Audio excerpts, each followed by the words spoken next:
Hello, hello, hello, everybody. First of all, I want to say welcome to another episode of The Lovely Life of Key. And second of all, of course, with all the hearts and the big teddy bear on top of my head floating everywhere, I want to say Happy Valentine's Day. This day is not just about the flowers or the jewelry or the expensive dinners and chocolates and teddy bears and things like that.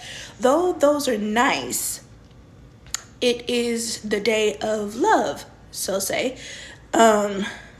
So I love my family, I love my friends, I love the stressful, crazy life that I have been blessed with. I know God doesn't put anything more than what we can handle. So yeah, I love what I got. And another thing I would like to say I love, it was actually my first love, is music. I know, right? But literally, music was the very first thing I fell in love with. Since I was a kid, it was always something that got me through when the times got tough, kept me going, kept me motivated. Still does till this day. Some days are stupid braid. Some days are harder than others, of course. But, we push through those hard days. But, good news. This episode is about not only the struggle that I went through this week and the entire process of moving on from toxic things in my life and dealing with the toxic days of my life, but it's also, more importantly, supporting Black businesses. So yeah, let's get into it. So now we're going to first start off with my coach, Mom Teresa. She's married to Mr. Robinson, and they own a small Black-owned company called Right Tees.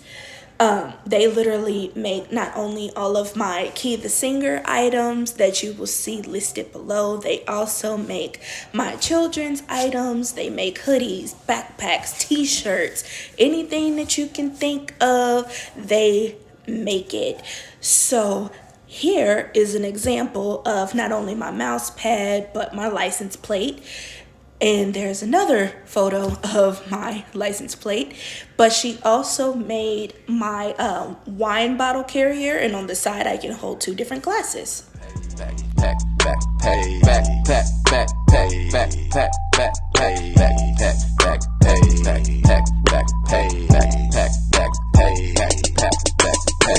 Secure the bag, I keep my backpack safe. I always got it on me, or it's in a safe place. Sometimes it holds my lunch, sometimes it holds my snacks, sometimes it holds my music. I got it on me, just relax. Look at these zippers, you see all these pockets, this backpack's extremely exclusive. But I can't let you bring me down. Sorry, I'ma have to slide. Only got 2 seats in my ride. Here we go again. So funny story about those car seat covers. Mercury and Iceberg, the two cute little puppies in the last episode. Yeah, they still on strike 100. Because I went out of town, the St. Louis episode. I picked them up from Bella. And, I let them use the bathroom, things like that. Just for me to get halfway home. And they pooped on my Key the Singer car seat cover in the passenger seat. Yeah, they counting their days still. Just kidding. I love my fur babies to pieces. But yes, and also I got a lot of hate. A lot of hate. Like, you cannot imagine the hate I got. Oh, she's so conceited, and oh, she's so rude, and she just don't care about nothing but herself. It's not that deep to get a backpack with you all over it, and car seat covers, and license plates, and mouse pads, and things like that. Baby, let me tell you something. It has nothing to do with being conceited. I don't have to be conceited. I know what I am. So, me personally, what I call it is branding. just like you would brand any other business. Walmart has a brand. Target has a brand. All the major companies you shop at, whether it be grocery stores, cars, clothes, shoes, they all have brands, so why can't I? And honestly, I'm not gonna lie, it used to bother me so bad. It used to bother me really, really bad. But I'm not gonna let it bother me anymore. Because, like I said, I call it branding for one. And for two, more importantly, it's not just me that I'm branding. I brand my children as well.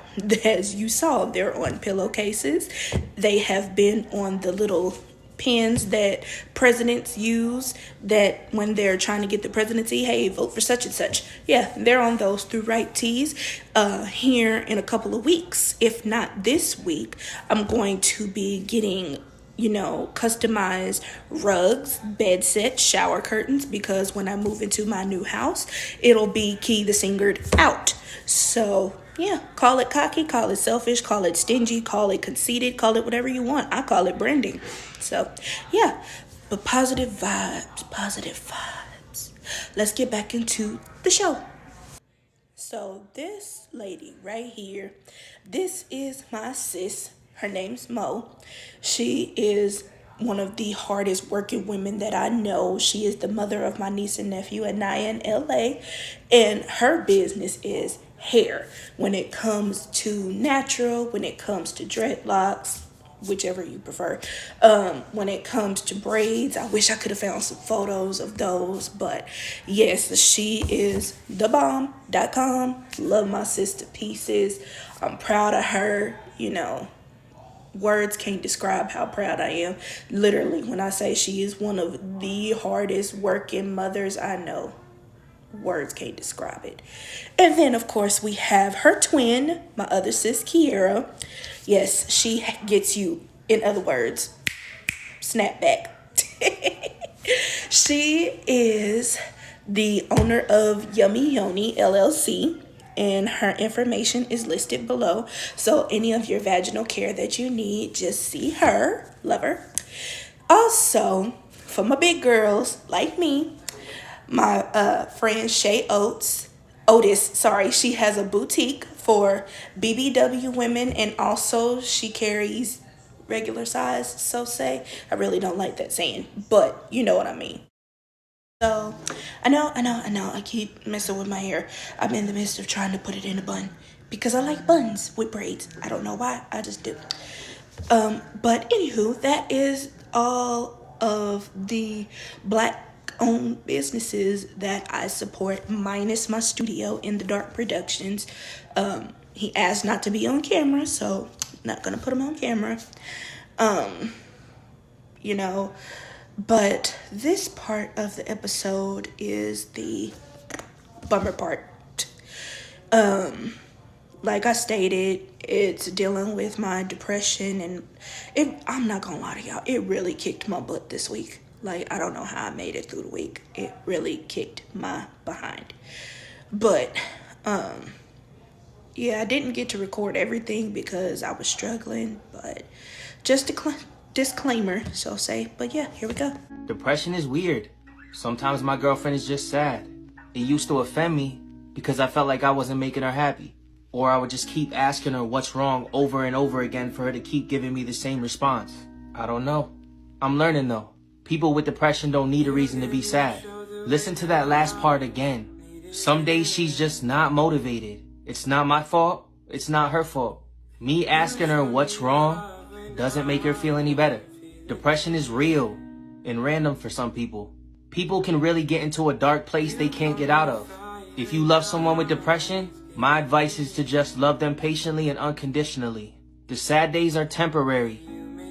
That smile though, I want that forever. If you're somebody who deals with depressive episodes, tell me how you know that you're about to start.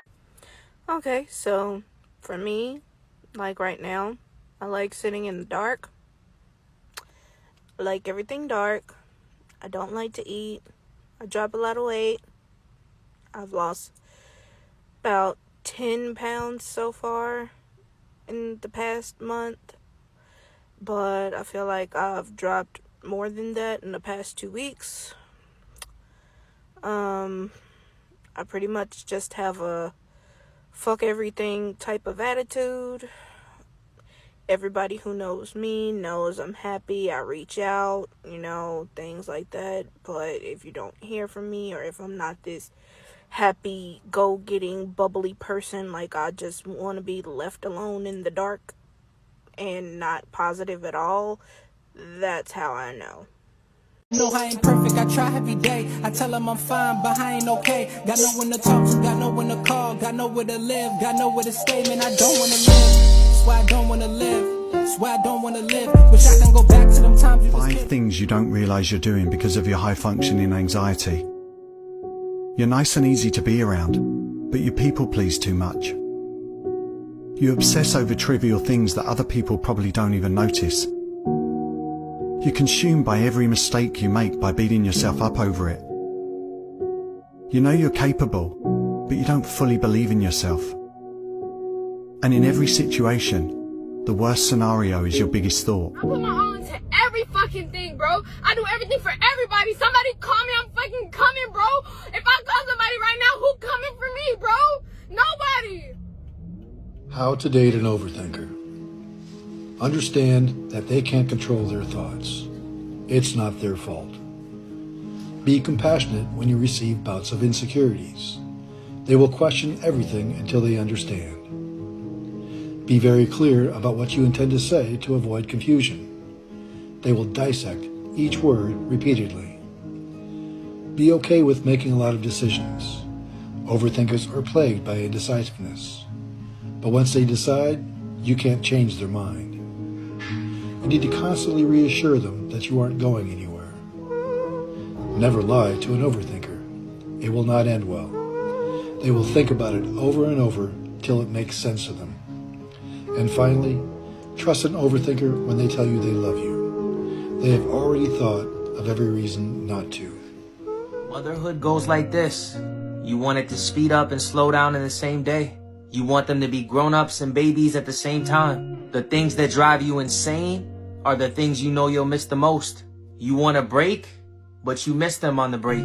You want to cry because you're so broken, but you also want a happy cry because you're so whole. You lose yourself and find yourself almost every day. You have no idea what you are doing, but you know you are doing exactly what you are supposed to be doing. It's just the way it is. So cheers to all the moms and all the phases. With all the feelings, you are not alone. Because I'm tired. I am tired of fighting every single day. I fight to wake up. I fight to go to sleep. All I do is fight for everybody else. Well, when is somebody gonna feel like I'm good enough to fight for? I am tired of surviving and I want to live. You think it's just so easy to get over everything? To just let go? You think I wouldn't give anything to let go? I want to be good enough for somebody too. Hello, my name is Depression. And I came into your life as an adolescent. And I left an impression that's never been checked and has built a weapon known as rejection. But you disguise it with flexing, diamond necklaces and weapons instead of counseling and therapy sessions that really can prevent you from killing yourself. You see, my name is Depression. You see, I'm not hidden by weary frowns, so everyone knows that you're down and out. No, I don't make a sound. I allow you to smile and prance around, maybe dance to sounds as melodic as a Beyonce vocal. But once that's over and you're alone, I like to roam inside your thoughts like a lost tourist. You see, your thoughts aren't as pure as you may think. I know because I'm you, and I know you're weak. I know you have problems with sleeping. When you speak, you hide your feelings behind positive quotes. Sorry if I misspoke, but my name is Depression. And I like to introduce myself as your best friend, someone who has never left your side. The one that truly makes you feel alive in this ride disguised as life. You see, my name is Depression. More than a confidant, more than a feeling, I'll be here for you until you find your healing. Depression. I hear you. Somebody may be like, I'm just tired. I'm just tired. I am burned out. I'm burned out with trying to love. I'm burned out with trying to love me. I'm tired. I am burned out. Here's a perspective for you when it comes to being burned out. Being burned out is not always due to you doing so much, but rather it's revealing you're trying to give from a place of nothing. The tank in my life of loving me is empty. If I don't know how to celebrate me, if I'm not patient with me, If I don't know how to applaud me, I'm not going to be able to give a genuine applaud or a genuine clap for them, because you cannot pour from a place that is in a drought. This is why rejection hits so hard, because you have rejected you before they ever have rejected you. So just their rejection is just confirmation of my own. Consistently be inconsistent and lie and mistreat someone and damage their mental and emotional space and think that they're going to love and respect you the same. You know, when it comes to trust, you're trusted with an open heart. You're trusted with a caring heart. But the minute you abuse that trust, the minute you can't be trusted, the minute you tamper with the loyalty, then that person can't love you the same way. You just push me away. Tell me you're leaving when I want you to stay. Never thought that loving you would hurt me this way, but I'm the only one to blame, 'cause I'm always saying it's okay, it's alright. I put the pain away and let it slide. I forgive. And she's not ignoring you. She's overwhelmed. She wakes up. Someone needs her. She goes to work. Someone needs her. She gets home. Someone needs her. There's dishes in the sink. Clothes in the dryer for the 3rd time. Baths ought to be taken. Toys need to be picked up. People to be fed. She feels like with each passing year, she almost has less and less free time. But yet she works more. She's not ignoring you. She's breathing. Trying to find peace and quiet in her overthinking mind. She's trying to catch up on housework. Trying to be a good mom. Trying to make sure everyone around her is taken care of. She's not ignoring you. She's exhausted. Hey, Mama. I know you're overwhelmed. I know it. Come here. Come here. Unclench your jaw, baby. Take a deep breath with me. I know you've been running on fumes and you are running out of gas and you feel like you are about to crash out. But I want you to take this moment to just breathe and to just stop. Please, Mama, take a moment to stop. You deserve that. You are doing such an amazing job. And I know we are not told enough, so let me be the one to tell you, baby. I am so proud of you for all that you do, for the seen and the unseen, baby. You're doing an amazing job. So, all right, let's wipe our tears, pick ourselves back up, and let's go at it again. I love you. Go conquer the day. Right now, like you wouldn't even be able to recognize the person that's looking back at you every single morning in the mirror if the trauma and the toxicity was removed. I've been through so much trauma. I've been through so much toxicity that it has shaped my personality. Like I need for them to be sick. I need for them to be sick so that the prescription of my contribution can give me significance. Because I don't love me already. I don't even know how to love me, but it makes me feel good when I could give you the prescription of my contribution that will give me significance. The danger in that is you could end up confusing your contribution as confirmation. This is God's will. It may not be. It could be, I don't even love me. So if somebody will accept me, that makes me feel good about me. So I'll tolerate something, y'all. I will tolerate something that is not God's best, but at least it makes me feel better. Put a finger down if you tend to have really low self-esteem. Put a finger down if you're constantly paranoid about other people's intentions. Put a finger down if you have a hard time opening up emotionally with other people. Put a finger down if most of the relationships in your life tend to be really intense and chaotic. Put a finger down if you're often worried about being abandoned or rejected. Put a finger down if you often switch between being super clingy and super detached. Put a finger down if you crave closeness in relationships but get really freaked out when people get too close.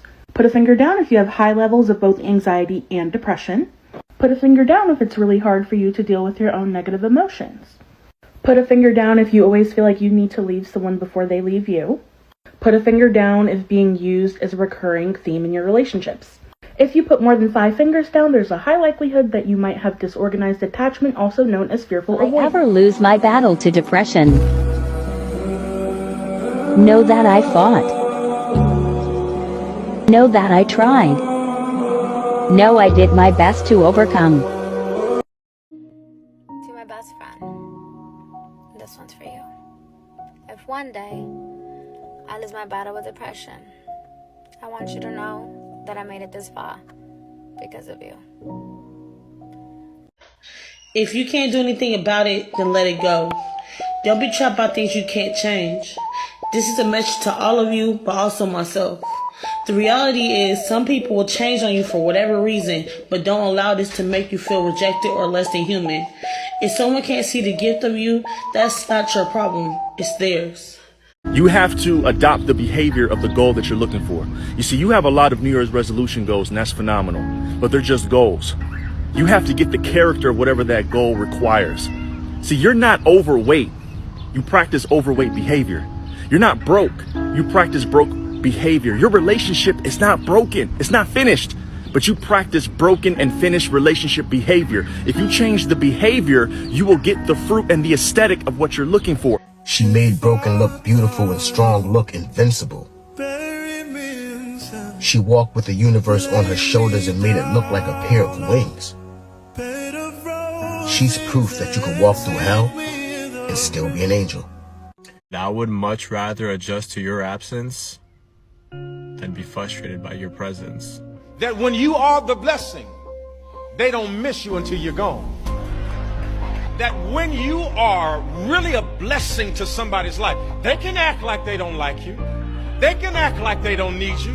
They can act like you're insignificant, but what they don't understand is there was a cost to losing me. Because what you didn't see is when I was in the bathroom, I was praying for you. What you didn't know is when I was washing dishes, I was interceding for you. What you didn't know is I was saying, God, don't let them get in a car accident. You've been rebuking devils. Do I have any anointed people? I'm not perfect, but you're going to lose something if you lose me. I need you to take care of you. You're dying on the inside.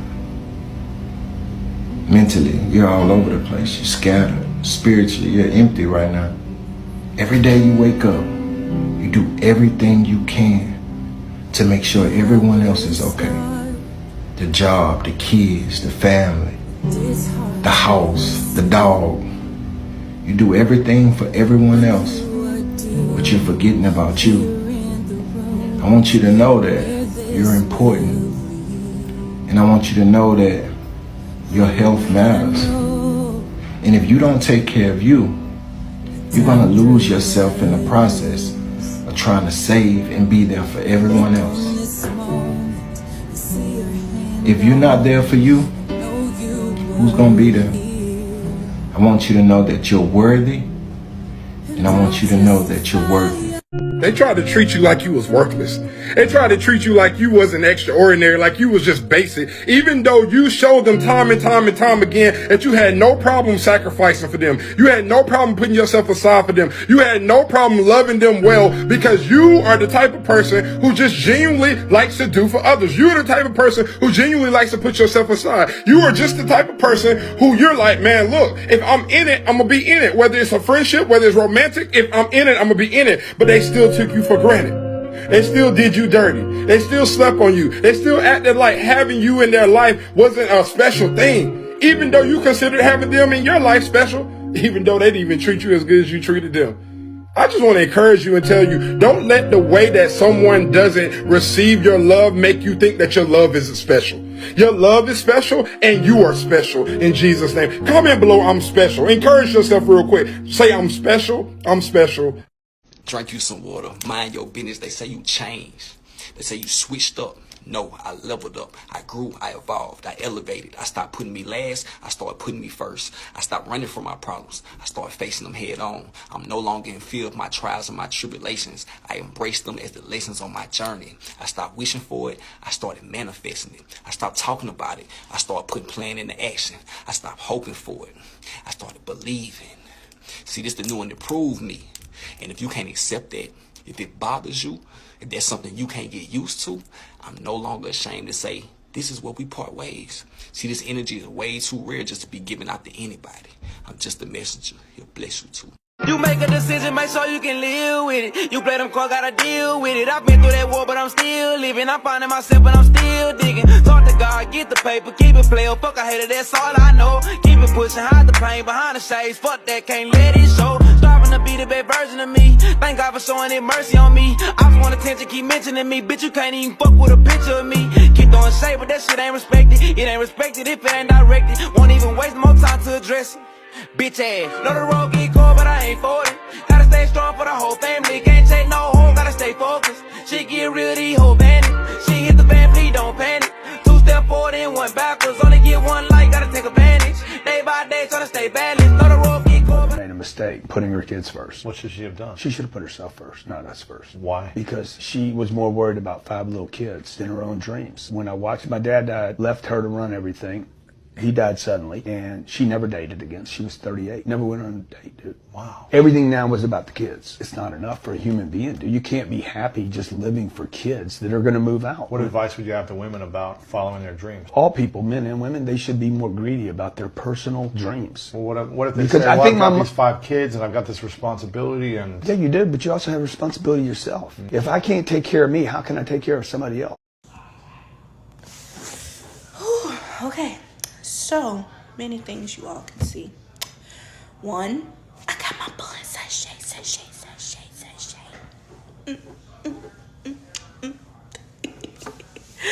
I'm just teasing, trying to get back into good spirits.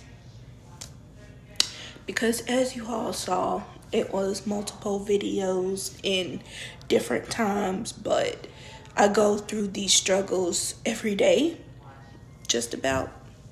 Not just about, every day. Literally every day. My bun's not perfect, neither is my life, but I'm grateful for it. And I just want to take the time to let people who are struggling just like me know that it's okay. Take that time to breathe, get help, and know you're worth it. So I want to thank you all for tuning in today. You can follow me on social media. This is my Facebook. Right here is my TikTok, my Instagram, of course, my Twitter, and last but definitely not least, my Snapchat. Everything either at Keanu Ellis or Key the Singer. Thank you for tuning in. I will see you all again next week, Mondays at 9/8 Central. Bye.